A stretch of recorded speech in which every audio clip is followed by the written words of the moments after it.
Hi, I'm Terry Robinson, Associate Editor at SC Magazine, and we're at the RSA Conference in San Francisco. This morning I have with me Patrick Sweeney. He's the Vice President of Marketing and Product Management at Dell Security. Hi, Patrick. Hi, how are you? So today we're going to talk about the Dell Security Threat Report. Tell me about your research. Were there any surprises?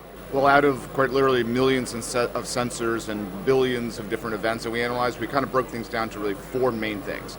Two of them are a bit of a surprise. Number one, there's a huge rise in exploit kits that utilize a technique called shape-shifting. So they become very, very, very evasive. They're very sophisticated. They've got multiple components to them, and they're very, very effective and very hard to stop. So that was number one, huge rise in exploit kits that are capable of shape-shifting. Two, huge rise in the amount of connections on the internet that are encrypted. And that's a big change because we've passed the tipping point. We're beyond 50%. We're actually up to about 60% of all connections on the internet are now encrypted. And that's a very interesting thing. Great for security. A real problem when you're trying to understand what's inside those packets in case it's the malware economy delivering you malware. Okay? The other two really big takeaways are big growth in Android exploit malware. And then the last one is just simply the sheer volume. We saw another doubling of the number of different malware variants in the industry, just a huge doubling. So you have the 1, 2, 3, 4, that's the big takeaway. What are some of the common characteristics of that malware?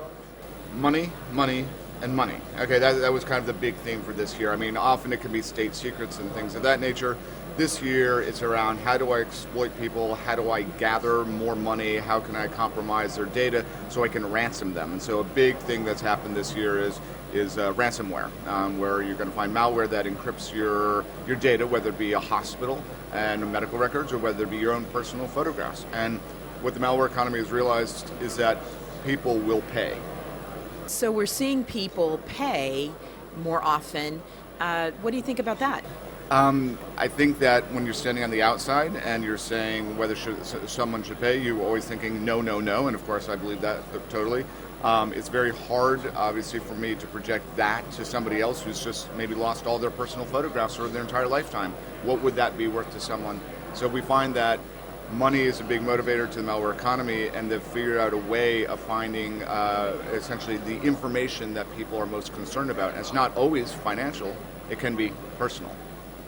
So instead of paying, what should people and organizations be doing? Same advice every computer professional is given forever, right? Which is back up, back up, back up, and be wise about how you back up, because you don't want to wind up backing up CryptoLocker or your files that have been subject to CryptoLocker or something like that. You want to make sure you got to have an intelligent backup strategy that has multiple revisions of your backed up data over time, and that was not connected in real time to your main system, such that something like CryptoLocker can't just crawl through and back up and then essentially encrypt your backup data, right? So you have to have a wise backup strategy. It's the only way around that. So are organizations adopting intelligent backup strategies, and at what frequency?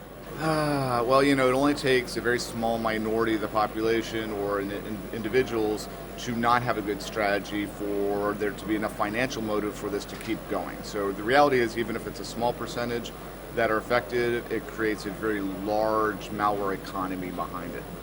Patrick, thank you for joining us here today. Thank you very much. I'm Terry Robinson with SC Magazine. Tune in to more news from RSA 2016 in San Francisco.